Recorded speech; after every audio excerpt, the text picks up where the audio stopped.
Lorsque l'apprenant suit le cours comme cela se doit, et il maîtrise les notions en classe avant de rentrer chez lui, une fois à la maison, il ne va plus fournir assez d'efforts pour faire les révisions. Bon, nous avons également l'organisation des TD, des renforcements de capacité qui sont organisés dans nos établissements depuis près de 3 années. J'allais dire, les autorités nous ont permis de prévoir quelque chose dans le budget pour accompagner nos apprenants pour divers examens. Il y a un cas qui est réservé dans nos différents budgets. Donc, je voudrais demander aux apprenants de suivre comme cela se doit et ces séances de renforcement de capacité. Et la remarque que nous avons eu à faire, c'est que généralement, ces enfants-là, lorsqu'ils viennent à ces renforcements de capacité, et une fois à la maison, ils ne prennent pas la peine de reprendre, vous voyez, et l'exercice que les professeurs traitent avec eux au cours de ces séances-là. Donc, mais nous sommes en train de les sensibiliser parce qu'il peut arriver que ce soit peut-être l'une de ces épreuves-là qui leur soit proposée à l'examen. Et si ils n'avaient pas maîtrisé, ils n'avaient pas eu le temps de reprendre, est-ce que vous voyez ce que les professeurs ont eu à faire avec eux, ils vont encore passer à côté, bien qu'ils aient déjà vu l'épreuve une fois, est-ce que vous voyez. Donc, il ne suffit pas de les renforcer, mais il faut les sensibiliser également à ce qu'ils reprennent ces épreuves-là à la maison, qui traitent abondamment d'épreuves à la maison. Et donc, ce n'est que comme ça qu'ils pourront réussir, comme cela se doit, à leurs différents examens. Donc, l'heure n'est plus à l'amusement. Ils doivent se prendre au sérieux, résolument au sérieux, dès maintenant, si tant est qu'ils veulent réellement réussir. C'est la période de synthèse pour l'apprenant. Ce n'est plus une période où il faut tout avaler. Et il y a une synthèse que l'apprenant fait individuellement. Mais nous, on est en train de les aider quand même à le faire. Je souhaiterais que chaque parent joue pleinement son rôle. Le rôle de père, le rôle de parent. C'est-à-dire veiller à la santé, veiller au travail scolaire, pour mettre les apprenants en confiance. Parce que lorsque les parents ne jouent pas leur rôle, ça joue négativement sur les résultats scolaires, les résultats escomptés. Ici, nous sommes dans un milieu où les parents sont démissionnaires. Nous faisons ce que nous pouvons pour que la discipline règne. Mais si à la maison, les parents ne nous accompagnent pas, ça ne peut pas marcher. Et la particularité au niveau du CEI Katagon est celle-ci. Lorsque l'enfant est fautif et qu'on fait appel aux parents, au lieu de réprimander les apprenants devant nous pour que nous puissions les dissuader dans leurs élans d'indiscipline, les parents ne le font pas.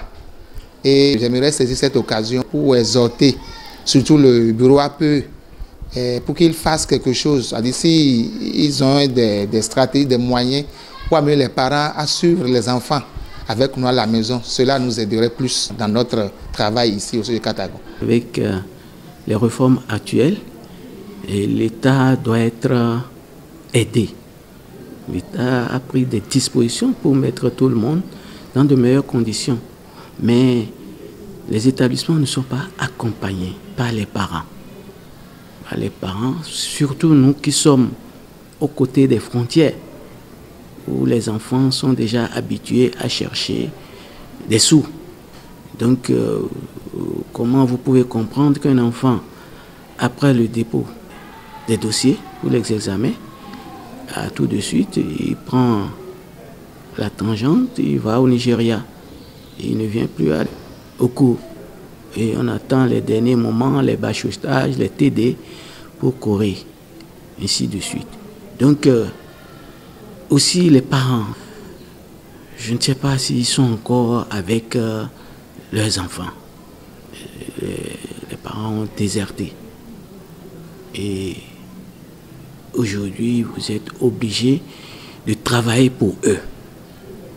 Donc, nous, on fait tout ce qu'on peut. Si on n'est pas accompagné depuis la maison, je ne sais pas si vous et moi, vous vous rappelez, il n'y avait pas des maîtres d'études, il n'y avait pas des professeurs, il n'y avait pas TD.